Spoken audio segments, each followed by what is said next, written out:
Yeah. Ooh, I like that question. Ooh. Oh, man, that's a great question.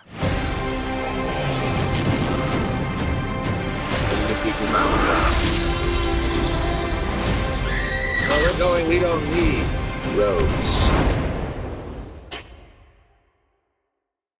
Tony, good to see you, sir. How are you? Good to see you.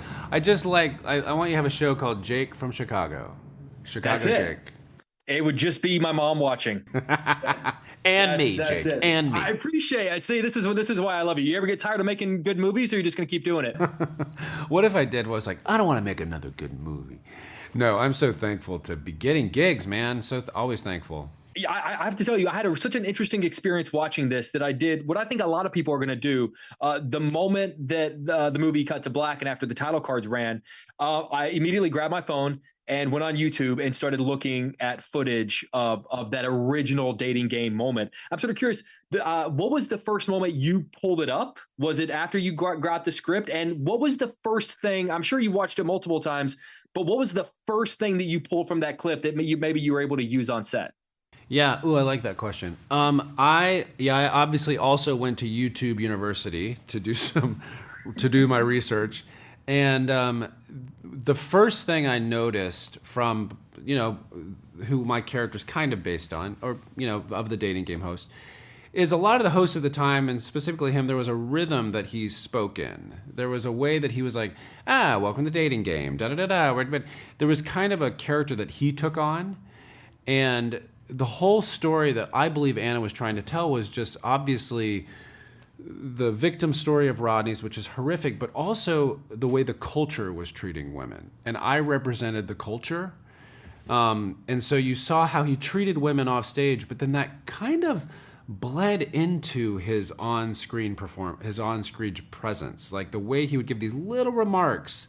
They were like, what? How are we accepting this? How are we allowing this? And so just trying to kind of filter through those things. Well, that actually perfectly leads to my next question, because you're right, there was a little bit there with him, his real attitude on camera, but I feel like there was a lot of who he really was coming out when cut was called. I feel like his true person came out of that moment. You have worked, and I don't mean this in like this degree, but you have worked with so many great actors on so many different sets in your career. What's the coolest, craziest transition you've seen an actor go through after cut was called? Ooh.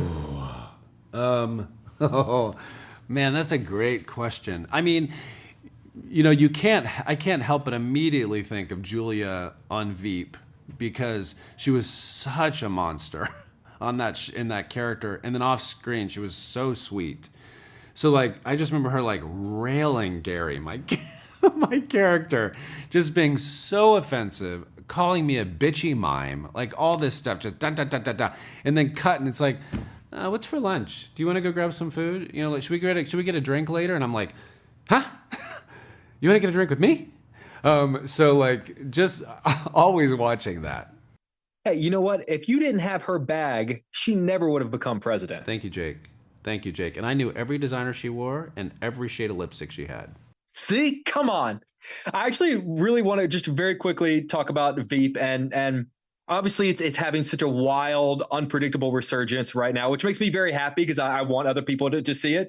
But I remember when it first started happening after Vice President Harris announced her candidacy, and people started making comparisons to Julie Louis-Dreyfus's character.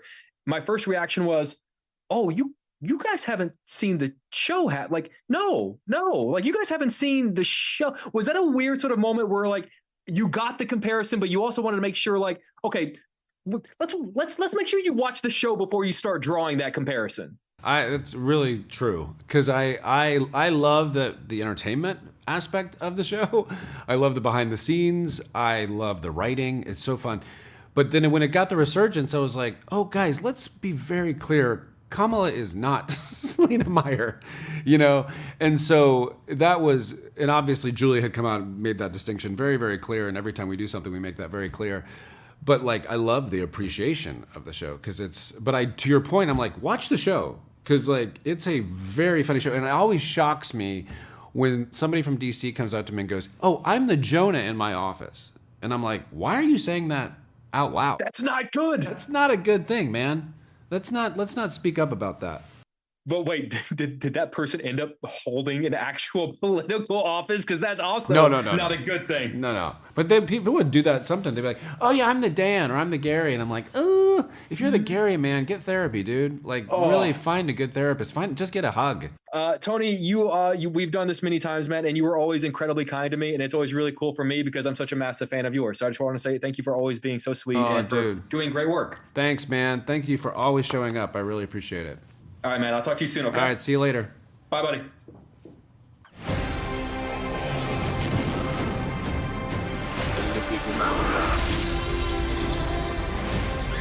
Where we're going, we don't need roads.